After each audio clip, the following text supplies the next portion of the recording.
Hi, Julian. Welcome to the podcast. It's great to have you on FS Brew. Welcome, Julian.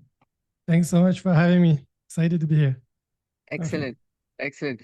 So you've worked across really big tech and innovation startups, and now you've chosen to take on the much ignored section of the insurance value chain, claims. Now, why did you decide claims as the battlefield worth attacking, worth fighting for, rather than distribution or underwriting or embedded insurance, which typically everyone goes after because there's a hype around that? Well, the first thing is that I didn't really choose insurance. Insurance chose me. It's a challenge I came across that I thought was interesting. I was working as a consultant, came across a problem that was worth solving. It was just after OpenAI had launched their first public ChatGPT model, and I pitched it to the insurance company I was working with, and they said no. And so I decided to call a former colleague of mine from Google, an amazing machine learning engineer, to build a prototype for them, and we showed them the prototype, and they bought into it. And that's what made us go into claim. Little did we know at the time that we would become a company. But the more we dug, the more we saw that it was. And actually, claim is not even the battlefield anymore. That's what got us started. But the real battlefield now is fraud, waste, and abuse. And that's where we spend most of our time today. Right. Got it. Obviously, you can see Julian is calling in from Singapore. You got the beautiful background and stuff there. So, Julian, we did a little bit of research, obviously, of your past interviews and recordings. And one of them, no, nothing bad. One of them, you said that the industry itself is on a course towards hitting a meteorite, right? So if we strip away those buzzwords, what are the meteorites, or what is the meteorite in your example? Is it this medical inflation in claims, or the legacy operations, fraud? And what is most underestimated by insurers today?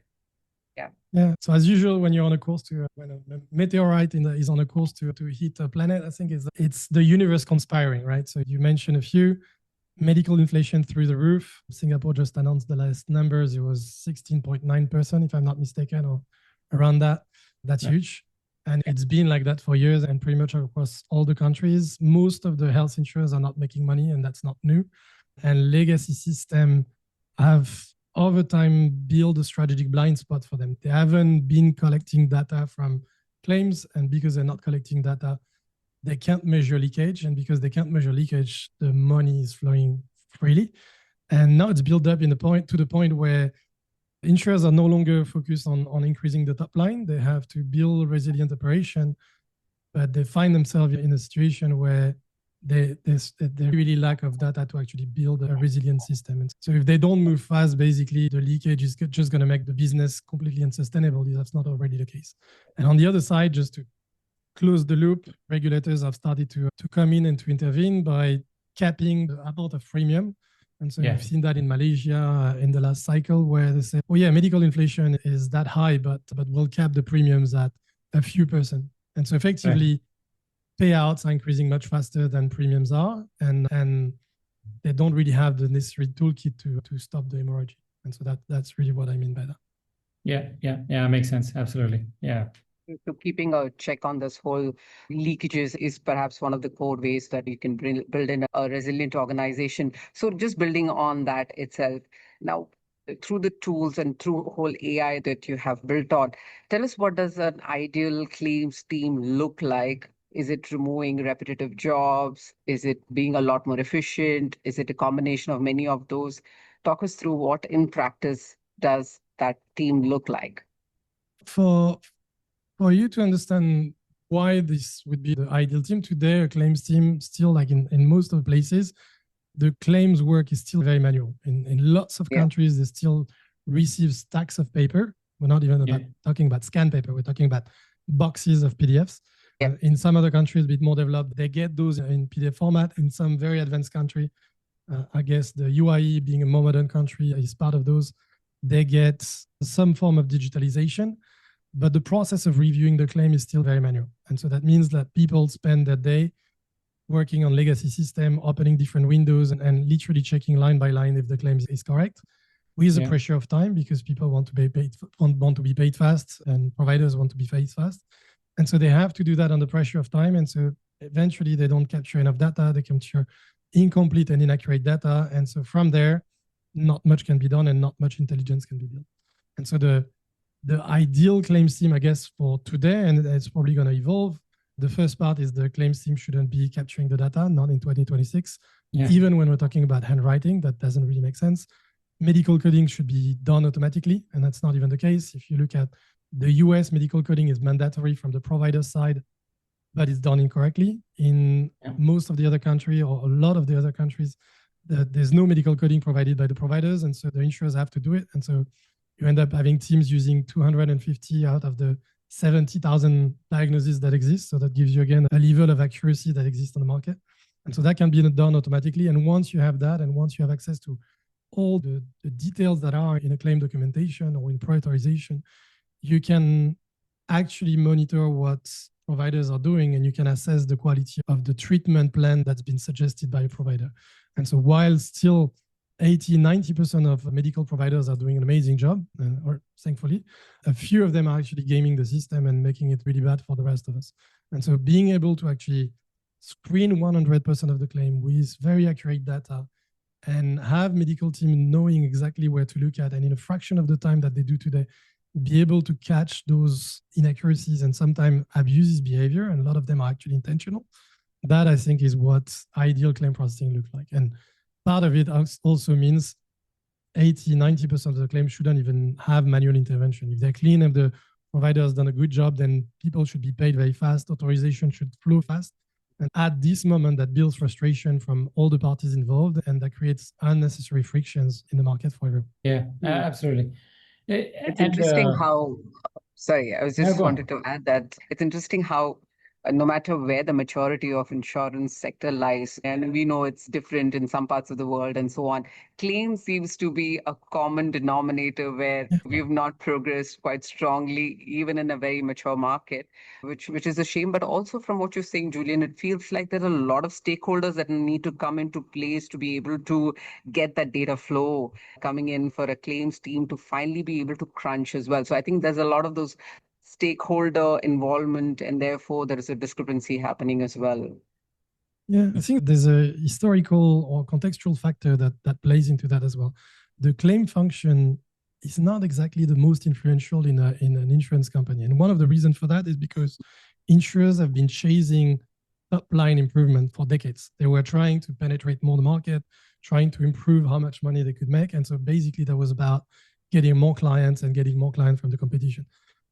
Now the game has changed a little bit, and especially in mature market where it's harder to differentiate and it's harder to find new clients as the market matures. And so all of a sudden you have companies trying to become more resilient. And the one place they can look at is that dirty, dark basement where no one ever wanted to go, because there was like this kind of like very manual, clunky operation, and you really don't want to open that door because once you're inside, you may never come out. But all of a sudden, these doors open and people have to actually look under the hood and say, oh, okay, we need to fix the engine now. And so that there's really like a moment that's happening. And the other reason for that, I think, is because the technology wasn't ready. Even 2-3 years ago, you couldn't actually do what we do today. And I'm not even talking about just Novo. I'm talking about the only reason why we exist is because the technology has evolved, right? And so now it opens new opportunities as well, where before it was like, all right, we can't do anything about that. So let's just look the other way and do something else to improve the operation. Yeah, absolutely. I think I like the way you said it's a dark basement, and many times as an external insurtech, you're not allowed to reach the dark basement. Let's talk about selling, which is where a lot of these insurtechs struggle, and we talk to a lot of them. What is the hardest part of selling to these insurers, and is it about ROI? I know that claims is when there is waste, it can be significant, but it's not really a very expensive function if you look at it in terms of operational cost, right? If you just look at the people, it's difficult to prove ROI. So what is it? It's like earning trust, or do you use change management in terms of internal champions? And or is it just, hey, I've got a nice new shiny AI tool, so let's talk? Hell no, at least not us. We've been trying to stay away from the hype. And then again, I was a digital transformation consultant before I jumped into that pool. And the one thing that I've kept doing for 10 years was forget about the hype and the buzzword, because they're not going to help you to transform. I think there's several things in what you said. The first thing is that basically, once you build a tech solution, 50% of the job is done. And the other 50% is actually getting it into the hands of the users. And whenever you talk about enterprise, whether it's insurance, whether it's any other industry, but the more traditional, the more regulated, the worse it gets. It's a hell of stakeholder management, processes, internal alignment, prioritization, timing. So there's a number of variables that you don't really control that come into play. And insurance is a traditional regulated industry. So that's probably one of the probably harder to penetrate. It's a small pool of people that know each other very well. They've been sold miracles for years, so now they're more skeptical than the average enterprise people.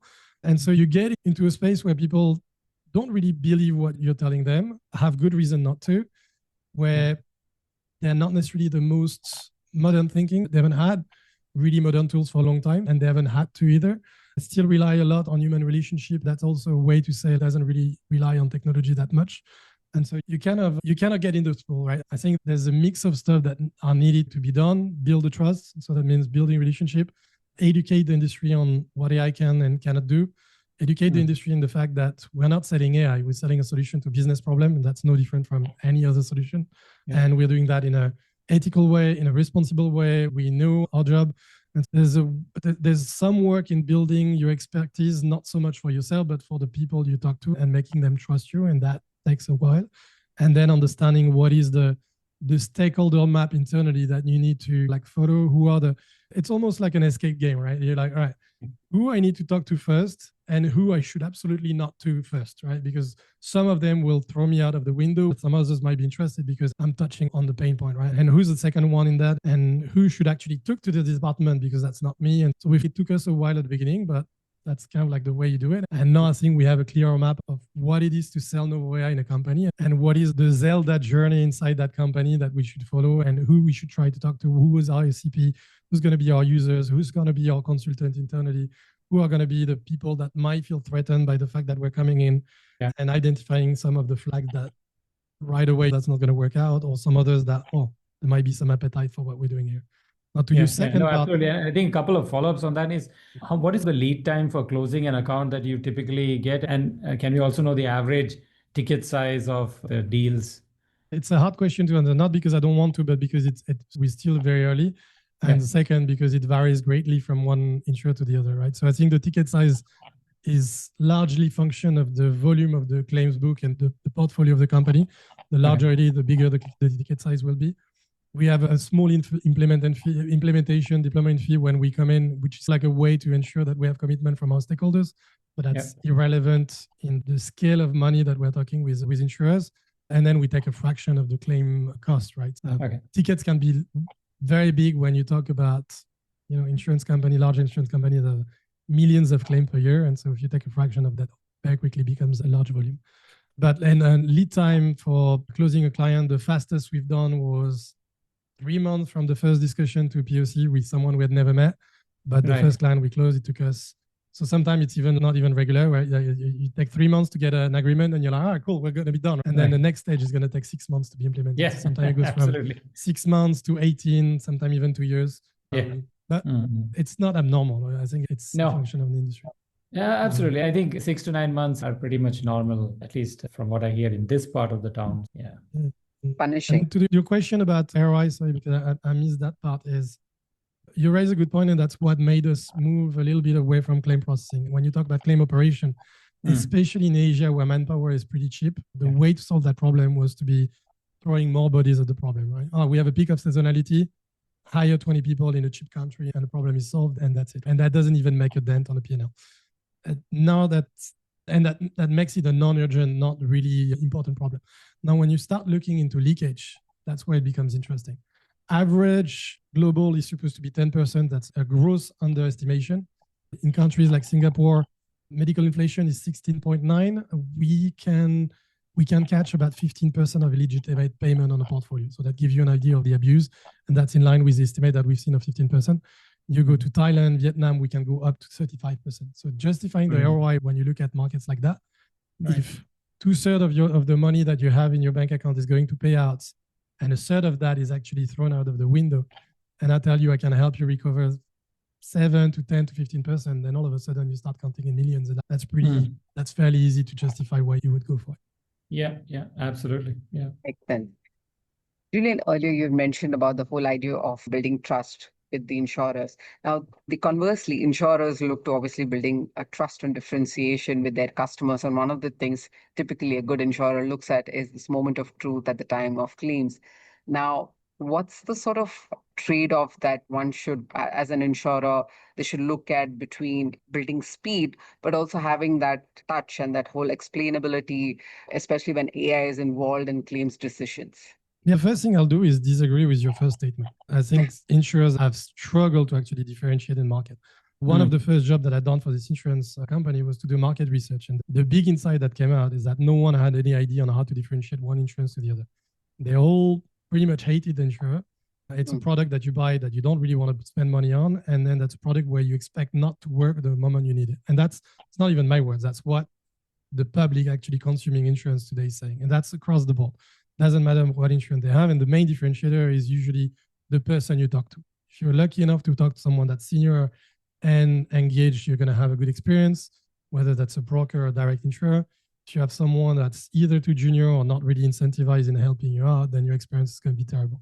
And while insurers, most of the insurers that I've talked to actually have no intention not to pay their claims, they're not doing a very good job at it. We talked to insurance company that tell us, oh, we have a 14 days TAT, but really in average, we have 3 to 4 weeks to pay claims that could be today paid instantly. So yeah, there's a differentiation factor, but it's almost not a differentiation factor. It's the bare minimum expectation from the users, and it's not reached today. So people have not even a very high bar of their insurance company, and today it's not. Most of the time, it doesn't. The experience is disappointing, and so I'd say, yes, there's a huge leverage in claim processing, in speeding up the time at which people are paid. Where I see more differentiation is not, hey, I have an insurance. I've been paying for my insurance for 5 years. First time I claim, it takes you months to pay me back. You've asked me 7 questions in between. That's kind of, it's a bit irritating. That's not exactly the way you would experience any product that you buy, right? And I think the way to differentiate is to replace the insurance, especially in the place of a protector. You buy protection, you should expect to be protected. So imagine tomorrow you travel to Thailand and you break your leg. You find yourself in a country where you don't know the culture, you don't know the quality of the hospitals, you don't speak the language. More likely than not, the people at the hospital will not necessarily speak English super well. And you have to decide on the spot whether you should do that surgery on your knee, on your leg or not. It puts you in a super vulnerable position. And what you have in front of you is the chance that someone is selling you surgery rather than selling you the right treatment. And that's where insurers have very a strong play to gain the trust of their members. They said, hey, I'm here for you, actually. I'm going to help you find out whether this hospital is good because I have the data. I'm going to help you determine whether that treatment is the best for you based on all the data I have on standard operating procedures and how this kind of condition should be treated. And if I'm not entirely sure that this is the right way to do it, I'll direct you to another hospital that have a better reputation and you'll get a second medical opinion and I'll pay for it. I'll even pay for your flight ticket to another hospital if I think this one is trying to screw you up. And then all of a sudden, if I tell you that your insurer is doing that, you never change insurer anymore. You want to stay with this one because it's so precious to have this kind of health at this moment. And that's really what protection means, I think, in my opinion. And you could think about the same when you talk about motors insurance, when you talk about travel insurance, when you talk about any type of insurance, right? PNC, if your house take fire, you should hope that the insurer is here, like even book the hotel for you when you don't have a house anymore, right? So that applies to every single line of insurance, at least the one that are on personal lines. And that's something where most insurers are still pretty far away from. Sorry, I get excited with it because I think that's really cool. If we can get there. True. We can see the passion. It's good to see that.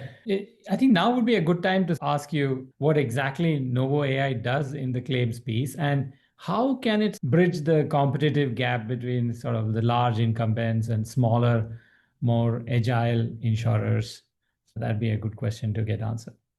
But to begin with, our target today is large insurers, right? We imagine that small new insurers, and that's been the big majority of the insurtech that have been created in the last decade. We were mostly a distribution play. And so we think they're digital native and they should be doing a better job at all those operations. But so what we do concretely, the first thing that we hopes. But now we see some good things happening.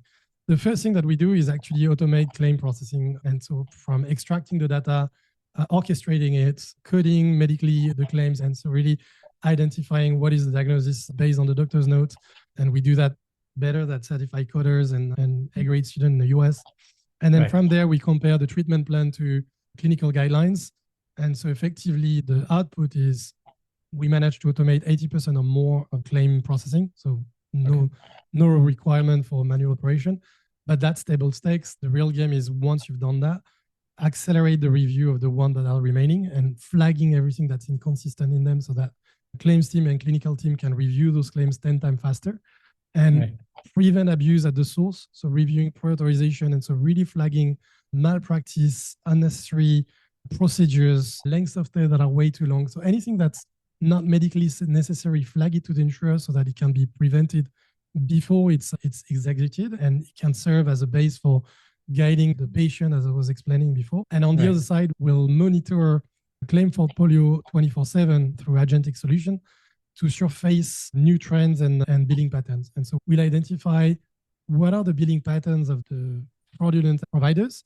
We'll help insurers effectively identify where the leakage is coming from and what are the strategies that the bad apples are using to squeeze more money out of the system. And so the impact is loss ratio improvement, expense ratio improvement, better user experience. We take a lot of the load out of the operation, and that means happier team as well. The claims teams actually love using us because we make it a fantastic UX for them, and they can spend their time on something interesting now. Got it. Fabulous. It sounds like one that needs to be solved even for our region, as we are based out of the Middle East, and UAE and Saudi are a very exciting market when it comes to medical insurance, but they also face the problems of the leakages and the very high expense ratio, loss ratio, and so on. So it's just one of those things that needs to be solved. Now, if you were advising any of those insurers based here in the UAE or in Saudi Arabia, what is that one lesson that you have learned from Singapore market, given all that shifts that are happening from a regulatory point of view there as well? Would you give to the insurer here? I don't know that I can give advice to insurers that be very pretentious, but from my understanding, the UAE has done a very good job in centralizing health data and creating an open source ecosystem. I would advise insurers to leverage that as much as they can. Leakage is happening all over the world, whether you're in the US, whether you're in Europe, whether you're in Asia or in the Middle East. That's whenever healthcare becomes a business, you'll have people trying to optimize the revenue. And among them, you'll have some of them that are doing it not in the most ethical ways. And that can be avoided, and that's intentional. Thankfully, it's not the big majority of them, but the ones that are doing it, they're doing it very well. Having a data-driven strategy to stop them is the best way. Humans are not very good at avoiding patterns. They're not really good at scaling fraudulent behaviors. It's really hard to do, even with AI, and leveraging today the technology to actually read those data and extract the right insights so that can be stopped, can really help them build resilient strategies to stop that. And the second part, and I'll preach for my own parish, but I wouldn't advise insurers to try and do it internally. We see how hard it is today for insurers to attract AI talent. If you're an AI talent, you're going to be stuck in an organization that doesn't move fast enough. When you're in a startup or you're in a big tech company, you ship every day and you actually build product and stuff, right? So the AI talent are not flocking to the insurance industry because it's too slow. And I would advise them to co-design solution with vendors, whether it's Novo is a good choice, but there's other very talented people on the market. And really to go with an open mind and to say, okay, those are our problems, share as much as possible about their requirements and what they're feeling, be the absolute expert on the insurance ecosystem because they are, and use people that are very good at building technology so that they can solve their problem. And that partnership is something that we were lucky to have from day one. And that has helped us to build solutions that are very relevant for the market. And so when you have this real good partnership, that's something that's where magic happens. So Julian, a follow-up on that is that obviously you're based in Singapore, and is your primary market Singapore and countries nearby, or right now you're just focused on Singapore? So Singapore can never be a market in itself, right? If you build a company for Singapore, right? It's too small. It's a fantastic place to build a company. Business is very easy. It's also a big headquarter for most of the regional insurers. Yes. A lot of them are still based in Hong Kong, but the big majority of the one of the dynamic, I would say, like Singapore is a bigger hub, simply said. I think life insurance is still bigger in Hong Kong, but for the rest, a lot of it is happening in Singapore. We're based in the country. So it's a fantastic place to start working from. But really, like right from the beginning, our markets were Thailand. We actually started working with Thailand first, and then Vietnam, because they're bigger headaches for the insurers, and then Hong Kong and Singapore came next. From there, we started working with insurers that had claim and assistance company that had claims coming from 90 different countries. Wow. Today, we process claim from a lot of them. The last contract that we signed with our first client make us expand to Europe and Latin America. Okay. And now we started working as well with Latin American insurers, with European assistance companies. And we'd had a few discussions in the Middle East, none that had come through yet, but we're hopeful that it's going to happen soon. So Middle East is definitely on the radar. That's good. Yeah, that's good to know. Absolutely. There's very good company there. I think the market is growing fantastically. I think it's still a very young market when it comes to Insurtech. And so that's an opportunity for us as well compared to more mature market. And it's not far away, right? So in terms of time zone, it's super easy to work with the Middle East as well, because it's much easier than when I have call with Peru, for instance, which is a bit far away. Yeah. Very good. I think that kind of brings the main section to a close, and we have a very exciting rapid fire round where we expect answers in 60 seconds or less. Vidya will kick us off if you're ready, Julian. I don't know that I'm ever ready for that, but let's go. Okay. So it should be fun and quite light. So we get to see the person, the leader behind the company itself. Here we go. What's the biggest lesson you've learned in your career? That sometimes making your stakeholders happy is more important than doing the job well. Okay. That cost me a job once. Yeah. Oh, okay. What's that one word to describe your leadership style? Direct. Nice. What's your favorite city for travel or business? That's tough. In Asia, I'd probably say Bangkok. In the world, probably more Rio de Janeiro. Okay. Nice. That's a nice city. Yeah. Yes. What's a book or a blog or a podcast that you would recommend the most? Podcast yours, obviously. Thank book, you. one of my favorite reads would be The Hard Things About Hard Things. It's one of the most interesting entrepreneurship journey that I've read. A great book, yeah. I think it prepared me well for this one. And blog, still think that Y Combinator has great content. The Do Things That Don't Scale is probably more than a decade old, and I still share it with some people because I think it's something that a lot of people should read. So some might be edging, but some of it is still like pure intelligence, I think. Absolutely. Excellent. What's the most exciting tech innovation in insurance out there for you? What else? Indeed. Renjit, over to you. Very good. Okay. Who would you say is the most inspiring entrepreneur or business leader for you? Oh, that's a tough one. It's hard not to fall in the cliche on this one. I think I'll pass on this one. I really genuinely... We can come back here. Yeah. If you had the opportunity to go back and give an advice to your younger self when you joined the industry or even when you started working, what would you say? First, I consider that I'm in the tech industry. Even though I serve insurers, we're a tech company. And so I would say learn to code earlier. I'm a terrible coder. Even today with all the AI developments? Especially today with all the AI developments. Yeah, that's what I'm The also ones saying. who know how to code are the absolute master of this world because they understand how the machine works. Yes. And what is one emerging industry trend that you're most excited about? AI is what made me change the direction of my career I haven't been that excited by technology for, I think, since the early days that I was working at Google. And the reason for that is because it's been a while since a new technology came that can go into the hands of the users and actually get everyone to create something, whether it's something useless or something useful, whether it's something fun, I think it empowers people to build stuff and create stuff of value. And that's been a long time since it existed. If you look at Web3, if you look at blockchain, those were kind of like obscure development. They have tons of value and tons of use cases, but you ask 99% of the world what's blockchain about, and none of them can give you like even a high level definition. AI people might not be able to define it, but like a lot of people use it and they can do stuff with it. And that's what I'm excited about. Absolutely. The scale of adoption is simply staggering given the time period, right? Yeah. Going towards risk, now we're talking insurance, right? So there's risk. The biggest career or personal risk that you ever taken? It was 2.5 years when I launched Novo at the same time that I had a kid. Okay. Absolutely. Not necessarily recommended to everyone, but it's a fun ride for different reasons. I'll tell you that one is growing more healthily than the other. Let's hope both of them are healthy. And what is the kindest thing anyone has done for you? The list would be very long. And I'm a very big advocate for pay it forward. The latest example is the number of people that have helped us in our journey for Novo AI and continue to help us. And more often than not, for no apparent reason, just for the sake of seeing us win. And so we build a crew of cheerleaders. We have a fan club of Novo AI, not necessarily people that are noisy and coming with a boom on the bench, but continuously making intros and actually putting their name on the line so that we can make a little progress and so that we can talk to the right people. Yeah, the list is long when it comes to that, and there's not a week pass by where someone is helping us to go. That's fantastic. And I don't think we could do it without them. That's great to hear. Yeah. So the karma quotient is strong then. That's good.